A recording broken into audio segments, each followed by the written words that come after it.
Let's just stop for a second. Imagine you open your banking app and you see a zero. Just zero. No warning, no do-overs. It happened because of one tiny mistake, one 6-digit code. And just like that, everything you've worked for could be gone. Today, we're going to break down exactly how these OTP scams work, and more importantly, how you can make absolutely sure this never ever happens to you. And that's not just some scare tactic. It's the literal truth. We're talking about a single text message, a simple code that these scammers use as the master key to your financial life. The stakes? They couldn't be any higher.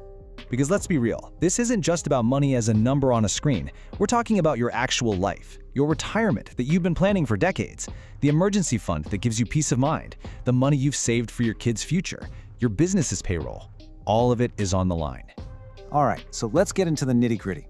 If you want to protect yourself, you first have to understand exactly how these people operate. So how does a seemingly innocent phone call spiral into a total financial disaster? Well, it's actually scarily simple.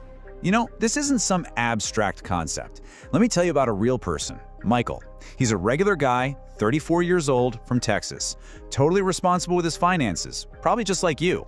And his story, well, it shows how easily any of us can get caught in this web. Just look at how fast this all goes down. 1 o'clock, he gets a call. By 1:01, they've got him panicked about a fake charge. By 1:04, he's reading them the code they sent. And by 1:09, 9 minutes later, $8,500 is gone. He thought he was doing the right thing, that he was protecting his money, but he was actually handing over the keys. So that really begs the question, right? What in the world is this little 6-digit code, and why does it have so much power over our money? So it's called a one-time password, or OTP.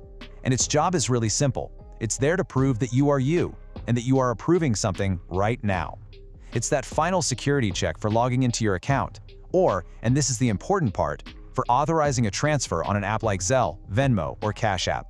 And this right here is the most critical thing to understand. An OTP is not just a password. You have to think of it as your digital signature. When you give someone that code, you're not just reading off some random numbers. You are digitally signing on the dotted line saying, "I approve this transaction. Let the money go." So here's exactly how they do it. First, they spoof the caller ID so it looks like your bank is calling. Then they hit you with the fear trigger, a big, scary transaction that isn't real. They position themselves as the hero, the one who's there to help you stop the fraud. But here's the trap. The code they have your bank send you isn't to stop anything. It's to authorize the real transfer they just started in the background. You see, the technology, the spoofed number, the text message, that's just part of it. The real hack, the thing that makes this whole scam work, is all psychological. They're not targeting your bank account, they're targeting your mind. And they do it with 3 specific weapons. First, authority. They sound official, like they're from the fraud department, so you trust them. Then, fear. They tell you your money is at risk, so your heart starts pounding. And finally, urgency. They rush you, telling you it has to be done right now, so you don't have a single second to stop and think. And that really is the bottom line here. You need to burn this into your brain. Scammers don't hack your bank. They hack your emotions. They know that if they can get you scared and flustered, you'll react instead of think. And that's all they need. So if you take away only one thing from this entire discussion, let it be this. And I'm going to say this slowly and very clearly. No legitimate bank will ever call, text, or email you and ask you to read a verification code back to them. Ever. Period. End of story. Okay, but what if the worst has already happened? What if you're watching this right now and you're getting that sinking feeling in your stomach because you realize you've already made this mistake? Don't panic. Time is absolutely critical, but there is an action plan you need to follow right now. You have to act in minutes, not hours. First, hang up with whoever you were talking to. Find your debit or credit card, flip it over, and call the official number on the back. Tell them exactly what happened and ask them to freeze everything. Then, go change your online banking and email passwords immediately. Disable your payment apps, and finally file an official fraud report. Every single second counts. Alright, so that's the emergency plan. Now let's switch from damage control to lifelong prevention. Think of these 7 golden rules as your personal shield. If you make these a habit, you will become a nightmare for these criminals. Look, the first 2 rules here are the big ones. They are non-negotiable.